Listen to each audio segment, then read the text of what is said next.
ஆதி என்னும் பராபரையே, அன்பான மனோன்மணியே, ஜோதி என்னும் பஞ்சகத்தாலே, சொற்பெரிய கரிமுகனே, தேது நீக்கும் கந்தவளே, திருத்துகின்ற குருநாதர்களே, 18 சித்தர்களே, பண்பான பரமசிவமே, ஓதியே ஜோதிடங்கள் உரைப்பதற்கு நாதவிந்த வடிவாக நல்ல துணை ஆவீரே.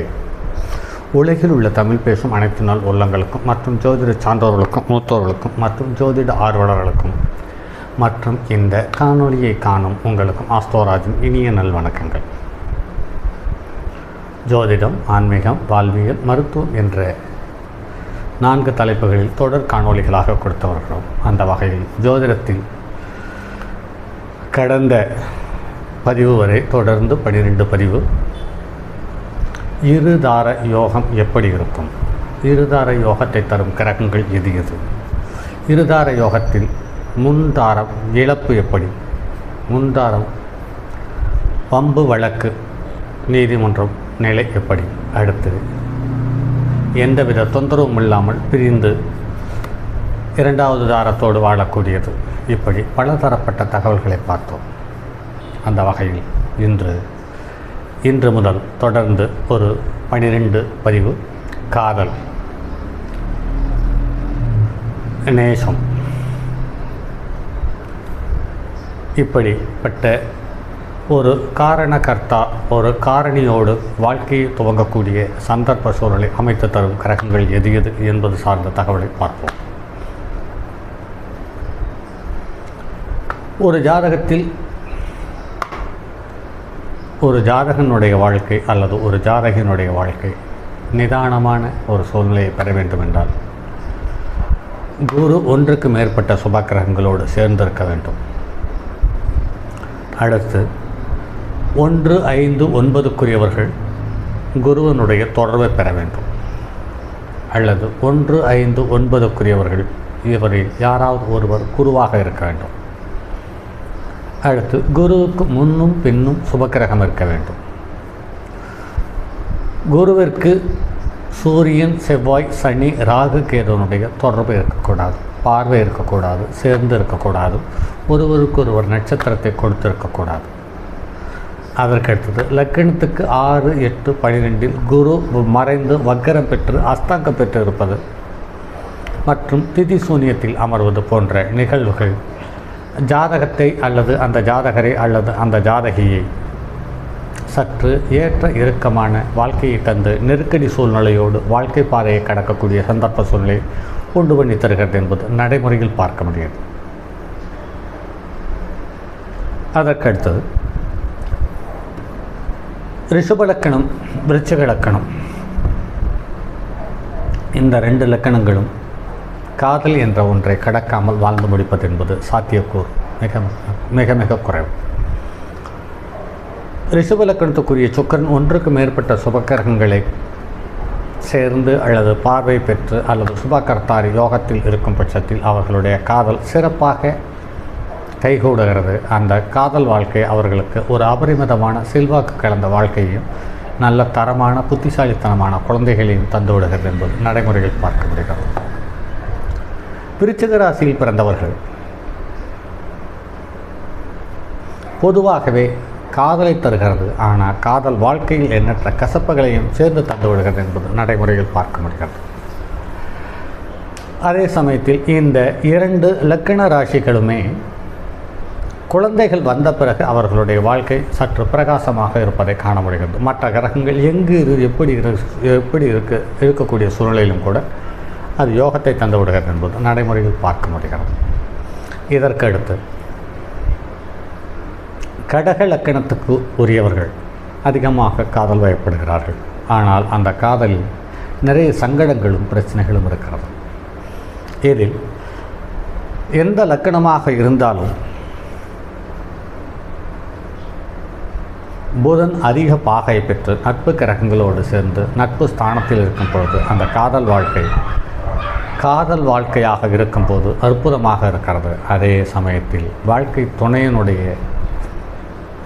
துணையாக மாறிய பிறகு அந்த காதல் வாழ்க்கை நிறைய இடர்பாடுகளை சந்திக்கிறது, நிறைய கசப்புகளையும் சந்திக்கிறது என்பது நடைமுறையில் பார்க்க முடிகிறது. அதே சமயத்தில் குறைந்த பாகையாக மிக மிக குறைந்த பாகையாக இருந்தாலும் அந்த காதல் வாழ்க்கை என்பது அற்புதமான ஈடுபாட்டோடு ஒருவருக்கொருவர் காத்திருக்கக்கூடிய ஒவ்வொரு கணங்களும் ஒரு யுகங்களாக மாறி ஒரு சந்தோஷத்தையோ ஒரு எதிர்பார்ப்பையோ தந்து விடுகிறது என்பது நடைமுறையில் பார்க்க முடிகிறது. அதே ஜாதகத்தில் செவ்வாய் அதிக பாகையாக அமையும் பொழுது வாழ்க்கையில் ஒரு பெரிய யோகத்தையோ செல்வத்தையோ தர வேண்டியதில்லை, தருவதும் இல்லை. ஆனால் எல்லாமே அவர்களுக்கு சுலபமாக கிடைத்து விடுகிறது. அதாவது மனைவியும் சுலபமாக கிடைத்து விடுகிறது, கணவனும் சுலபமாக கிடைத்து விடுகிறார்கள். அதே சமயத்தில் செவ்வாயும் சனியும் இருவரும் ஒரு சேர அதிக பாகையை பெற்றிருக்கும் பொழுது காதல் வாழ்க்கையும் சரி, கல்யாண வாழ்க்கையும் சரி, என்னமோ ஏனோது ஆனாவென்று இருக்கும். ஆனால் பார்ப்பவர்களுக்கு அது சால சிறந்ததாக கண்ணுக்கு புலப்படும். அதே சமயத்தில் இரண்டும் குறைந்த பாகையாக இருக்கும் பட்சத்தில், அதாவது 1 டிகிரிக்கு குறைவாக இருக்கும் பட்சத்தில் அவர்களுக்கு மிகப்பெரிய அதீத ஈடுபாடும் அக்கறையும், அதாவது இறக்கும் வரையிலும் அந்த காதல் வாழ்க்கை ரசனையுடன் கூடியதாக இருக்கிறது என்பதை நடைமுறையில் பார்க்க முடிகிறது. அடுத்து, ஒரு ஜாதகத்தில் எந்த லக்கணமாக இருந்தாலும் சர லக்கணங்களில் சுக்கிரன் ராகு சேர்ந்திருந்தால் பலமான சங்கடத்தையும் அவசரத்தில் அள்ளி தெளிக்கும் கோலமாக காதல் அமைந்து விடுகிறது. அல்லது பெண்களால் பாதிப்பையும் சங்கடத்தையும் அவமானத்தையும் நெருக்கடிகளையும் பொருளிழப்பையும் கேவலத்தையும் அள்ளி தந்து விடுகிறது. ஆனால் இந்த சுக்கிரன் ராகு நின்ற வீட்டுக்குரிய கிரகம் அல்லது நட்சத்திரம் கொடுத்த கிரகம், இந்த 2 கிரகமும் உச்சம் பெற்று குருவனுடைய பார்வையை பெறும் பொழுது அதே ராகு மிகப்பெரிய யோகத்தை தந்து விடுகிறது. ஆனால் உள்ளூரில் அவர்களுக்கு ஒரு சரியான ஒரு பாதிப்பு உள்ள பெயரை தந்து வெளியூரில் ஒரு அபரிமிதமான யோகத்தை தந்து விடுகிறது என்பது நடைமுறையில் பார்க்க முடியும். அதே போல் செவ்வாய் ராகு இருக்கும் பொழுது ஒரு ஜாதகத்தில் வரையறையற்ற தாம்பத்தியத்தை தந்து விடுகிறது அல்லது முறையற்ற உறவை தந்து விடுகிறது. அதாவது சகோதர வகையில் உள்ளவர்களை காதலித்து திருமணம் செய்ய வேண்டிய கட்டாய சூழலில் வந்து விடுகிறார்கள். அதுவும் வேடிக்கை என்னவென்றால், எதிர்த்தரப்பினர் இவர்கள் செவ்வாய் ராகு 7ஆம் இடத்தில் இருப்பவர்கள் கம்மென்று அமைதியாக இருந்தாலும் கூட இவர்களை சந்திப்பவர்கள், அதாவது காதலியாகவோ அல்லது மனைவியாகவோ சந்திப்பவர்கள் இவர்கள் சற்று ஏற்ற இறக்கமுள்ள உறவுகளாக அமைந்து விடுகிறார்கள். அதாவது அக்கா தங்கையோ அல்லது சித்தி பெண்ணோ அல்லது பெரியம்மா பெண்ணோ அல்லது சித்தப்பா பெண்ணோ அல்லது பெரியப்பா பெண்ணோ யாராவது ஒருத்தர் இப்படி வரையறையற்ற வாழ்க்கையில் வந்து அவலத்தை தந்து விடுகிறார்கள். அதே சமயத்தில் அப்படி வரும்பொழுது அவர்களுக்கு அதிகமாக குழந்தைகள் இருப்பதில்லை, ஏதாவது 1 அல்லது 2க்கு மேல் இருப்பதில்லை. ஆனால் இந்த 1, 2 வந்த பிறகு அவர்கள் வெளியூரில் இருக்கும் பட்சத்தில் அவர்களுக்கு யோகத்தை தந்து விடுகிறது. மறுபடியும் உள்ளூருக்கே வரும் பொழுது ஒரு அசைக்க முடியாத கசப்பை தந்து விடுகிறது என்பதை நடைமுறை அனுபவத்தில் பார்க்க முடிகிறது. அப்படி ஒரு ஜாதகம், இந்த ஜாதகத்திற்கு பிறந்த தேதி வேண்டாம், மாதம் வேண்டாம், வருடம் வேண்டாம், நேரமும் வேண்டாம், லக்னம் மற்றும் கிரகங்கள் நின்ற நிலை சார்ந்த தகவலை மட்டும் பார்ப்போம். லக்னத்தில் கேது அமைந்திருக்கிறது, ஆயில்ய நட்சத்திரம் 2ஆம் பாதத்தில் அமைந்திருக்கிறார். லக்னம் என்று பார்க்கும் பொழுது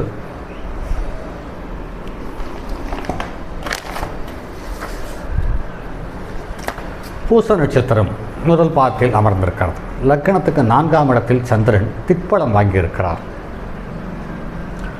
அதே சமயத்தில் சந்திரன் சித்திரை நட்சத்திரம் 3ஆம் பாதத்தில் அமர்ந்திருக்கிறார். பாருங்கள் நண்பர்களே, சந்திரன் சித்திரை நட்சத்திரம் என்று பார்க்கும் பொழுது அது செவ்வாயினுடைய நட்சத்திரம், அதாவது கடக லக்கணத்துக்கு 5க்குரியவனுடைய நட்சத்திரம் என்பதை முக்கியமாக கருத்தில் கொள்ள வேண்டியது. லக்கணத்துக்கு 5ஆம் இடத்தில் குரு, இந்த குரு அனுச நட்சத்திரத்தில் இருக்கிறார், அதாவது சனியனுடைய நட்சத்திரத்தில் இருக்கிறார். அதாவது 7க்குரியவனுடைய நட்சத்திரத்திலேயும் 8க்குரிய அவமானத்தை அள்ளித்தரும் ஸ்தானத்துக்குரிய நட்சத்திரத்திலும் இருக்கிறார். அடுத்து செவ்வாய் 7ஆம் இடத்தில் அவிட்ட நட்சத்திரத்தில் சுயசாரத்தில் 28 பாகை வாங்கியிருக்கிறார்.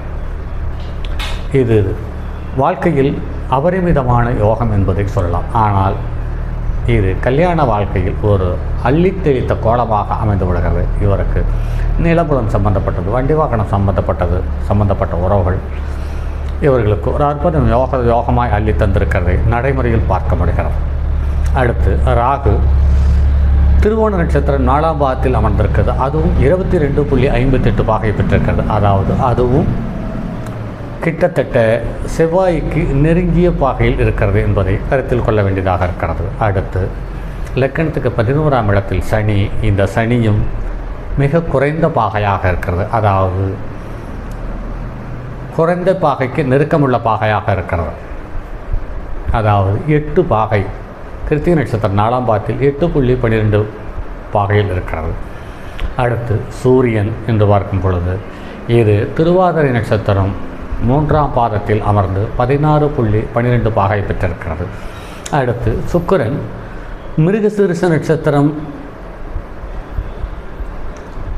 3ஆம் பாதத்தில் அமர்ந்து மிக மிக குறைந்த பாகையில் இருக்கிறது. அதாவது 0.44, அதாவது ஒரு பாகையே இல்லை என்பதை யோசிக்க வேண்டியதாக இருக்கிறது. அடுத்து புதன் என்று பார்க்கும் பொழுது புனர்பூசம் 3ஆம் பாதத்தில் 28 பாகை 30 கலையை வகிக்கிறது. இதை பாருங்கள் நண்பர்களே, சுக்கிரன் புதனும் செவ்வாயும் 28.4 பாகை, செவ்வாயும் 28.31 புதனும் இருக்கிறது. ஆக புதனும் அதிக பாகையை பெற்றிருக்கிறார், செவ்வாயும் அதிக பாகையை பெற்றிருக்கிறார். காதலியாக இருக்கும்போது என்ன உணர்வுகளையும் உறவுகளையும் இருந்தது, அதுவே மனைவியாக வந்த பெண்ணும் அதே உறவுகள் குறையாமல் வாழ்ந்து கொண்டிருக்கிறார்கள் என்பதை நடைமுறைகள் பார்க்க முடிகிறது. ஒரு ஜாதகத்தில், இந்த ஜாதகத்தில் முதலில் சொல்லப்பட்ட தகவல்கள், குரு நின்ற வீட்டுக்கு 5ஆம் இடத்தில் எந்த கிரகமும் இல்லை. அதாவது 9ஆம் இடத்துக்குரிய கிரகம் 9ஆம் இடத்தை வக்ரம் பெற்று பார்க்கிறது. அடுத்து குரு நின்ற வீட்டுக்கு 11ஆம் இடத்தில் சனி, 7ஆம் இடத்தில் சனி இருக்கிறது. அதாவது லக்கணத்துக்கு 11ஆம் இடத்தில் ரிஷபத்தில் இருக்கிறது. ஆக சனிக்கு மட்டும் தொடர்புண்டு. அதற்கு அடுத்தது குரு தன்னுடைய வக்கர பார்வையால் லக்கணத்தை பார்க்கிறது. ஆக குரு நின்ற வீட்டிற்கு 5ஆம் இடத்தில் கிரகங்கள் எதுவும் இல்லை. 5ஆம் இடம் லக்கணத்திற்கு 9ஆம் இடம், அதாவது மேனத்தை தன்னுடைய சொந்த வீட்டை தான் பார்க்கிறது. அடுத்து ரிஷப லக்கணத்தில் சனி அமர்ந்த சனியை பார்க்கிறது. அதே சமயத்தில் இவருடைய ஜாதகத்தில் சூரியன், சுக்கிரன், புதன், சந்திரன் இந்த 4 கிரகங்கள் மற்றும் செவ்வாய் ராகுவோடு சேர்ந்து 6 கிரகங்களுக்கு மற்ற கிரகங்களுடைய தாக்கங்கள் எதுவும் இல்லை என்பதை இங்கு கூடுதலாக சிந்திக்க வேண்டியது இருக்கிறது. ஆக 7ஆம் இடத்தில் இருக்கக்கூடிய செவ்வாயும் ராகுவும் தங்கை முறை உள்ள ஒரு பெண்ணை வாழ்க்கையாகவும் காதலியாகவும் அடையாளம் காட்டி ஒரு குறிப்பிட்ட காலம் வரை, அதாவது ஒரு 10-15 வருடம் வரை இவர் வெளியூரில் வாழ்ந்திருந்தார். அப்போது பலமான நெருக்கடியும் சங்கடங்களையும் அவமானத்தையும் பொருளாதார பற்றாக்குறையும் சந்தித்திருக்கிறார்கள் என்பதை நடைமுறையில் பார்க்க முடிகிறது. ஆக ஒரு ஜாதகத்தில் செவ்வாய் ராகு உச்சம் பெற்றிருந்தால், செவ்வாய் உச்சம் பெற்றிருந்தாலும், செவ்வாய் நீச்சம் பெற்றிருந்தாலும், செவ்வாய் நட்பு பெற்றிருந்தாலும், எப்படி இருந்தாலும் ராகுவோடு சேர்ந்து இருக்கும் பொழுது குருவனுடைய பார்வை மட்டும் இல்லாமல் இருக்கும் பட்சத்தில் அது பலமான சங்கடத்தையும் ஏற்ற இறக்கத்தையும் சந்தித்து வாழ்க்கையை பலமான ஏற்ற இறக்கங்கள் சுகதுக்கங்களை கலந்து வாழ வேண்டிய கட்டாய சூழ்நிலைக்கு தள்ளிவிடுகிறது என்பதை நடைமுறையில் பார்க்க முடிகிறது. சரி நண்பர்களே, மற்றும் அடுத்தது ஒரு பதிவில் சந்திப்போம். அதுவரை உங்களிடமிருந்து விடைபெறுவது உங்கள் அன்பு நண்பன் எம் ராஜரத்தினம். நான் தரும் பதிவுகள் அனைத்தும் என்னுடைய அனுபவத்தில் பார்த்த பதிவுகளை, இதில் மற்றவர்களை ஏற்ற இறக்கத்தோடு பார்க்கும் அணுகுமுறை இல்லை. இதை கிரகங்கள் தன்னுடைய கதிரலைகள் மூலம் மனிதனுடைய பிறப்புக்கும் இறப்புக்கும் இடைப்பட்ட காலத்தை எப்படியெல்லாம் சீரழிக்கிறது அல்லது எப்படியெல்லாம் சிரமப்படுத்துகிறது என்பது போன்ற தகவலை அடையாளம் காட்டுவதற்காகவே இந்த பதிவுகள் அனைத்தும் என்பதை கருத்தில் கொள்ளுங்கள். அதே சமயத்தில் இதில் பாகையை சொல்லியிருக்கிறேன், நட்சத்திர பாதத்தை சொல்லியிருக்கிறேன். அதிக அனுபவம் உள்ள ஜோதிடர்கள் இந்த ஒவ்வொரு கிரகம் நின்ற நிலையை வைத்து எந்த வருடத்தில் இவர் பிறந்திருப்பார், எந்த நாளில் பிறந்திருப்பார், எந்த நேரத்தில் பிறந்திருப்பார் என்பதை அவர்களால் நிச்சயமாக யோசிக்க முடியும். ஒரு கம்ப்யூட்டரோ அல்லது செல்போனோ இருந்தால் போதுமானது. அதே சமயத்தில் இது நஷ்ட ஜாதகம் என்ற முறையில் காலத்தை பின்னுக்கு தள்ளி, ஒவ்வொரு கிரகத்தையும் பின்னுக்கு தள்ளி இதை பார்க்க வேண்டிய கட்டாய சூழ்நிலைக்கு தள்ளப்பட்டிருக்கிறது. அதே சமயத்தில் ஒரு ஜாதகத்தை முழுமையாக நாள், நட்சத்திரம், திதி, யோகம், கர்ணம், நாள், மாதம், வருடம், நேரம் இதையெல்லாம் சுட்டி காட்டுவது என்பது எதிர்காலத்தில் இந்த காணொலியை பார்ப்பவர்கள் யாராவது ஒருவர் இவருக்கு இந்த ஜாதகத்திற்கு சம்பந்தப்பட்டவர்களாக இருக்கும் பட்சத்தில் அவர்கள் சர்ச்சையை உண்டு பண்ணுவதற்கான வாய்ப்பு இருக்கிறது என்பதை கருத்தில் கொண்டு இது எல்லாம் மறைக்கப்பட்டிருக்கிறது. இதில் சொல்ல வேண்டிய தகவல் 5இல் இருக்கக்கூடிய குரு, 7இல் இருக்கக்கூடிய ராகு செவ்வாய் இவர்களே இந்த அவசர திருமணத்திற்கு காரணகர்த்தாவாக அமைந்திருக்கிறது என்பதை சுட்டிக்காட்டுவதற்காகவே இந்த பதிவு. மற்றும் அடுத்தது ஒரு பதிவில் சந்திப்போம்.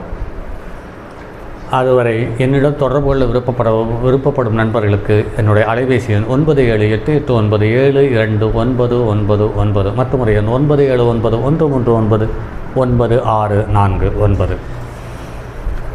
தங்கமான் மழுவோடேந்தி தன்மதி தலையில் கொண்டோர் மங்கையர் பதிக்கச் சொன்ன மாமூலி ஜோதிடத்தை இங்கு யாம் உரைப்பதற்கோர் ஏமை என்னும் பிழை வராமல் காக்க செங்கன் மால்மருகன் யானைச்சரன் பதம் காப்பதாமே.